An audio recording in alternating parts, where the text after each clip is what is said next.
Alors, on avait prévu d'aller dans la rue de gauche. On ne va pas pouvoir le faire parce qu'il y a un point très dangereux, trottoir avec un dévers important.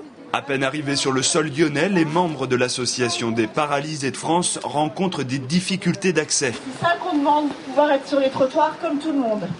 Une inaccessibilité vécue comme une discrimination par les personnes en situation de handicap.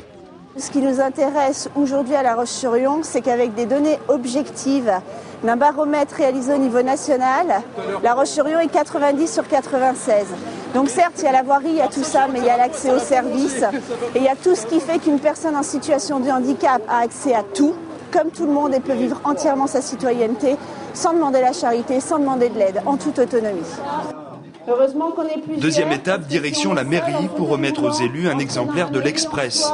Le magazine présente un baromètre national de l'accessibilité en France, cadre de vie adapté, équipements municipaux et transports accessibles et une politique locale volontariste. Sur la base de ces 3 critères, le chef-lieu de la Vendée arrive en queue de peloton avec la note de 7,5 sur 20.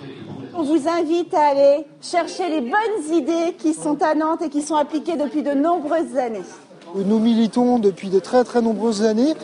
On en est à 2 lois en 35 ans.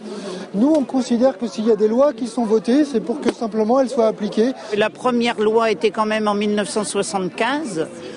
On en a voté une deuxième en 2005 pour que ça avance un peu plus. Et là, on arrive en 2015 et on se rend compte que les choses n'ont pas beaucoup bougé. C'est quand même dommage. Si les villes de chef-lieu de canton n'ont pas beaucoup avancé, on peut être très très inquiet quand il s'agit des petites villes.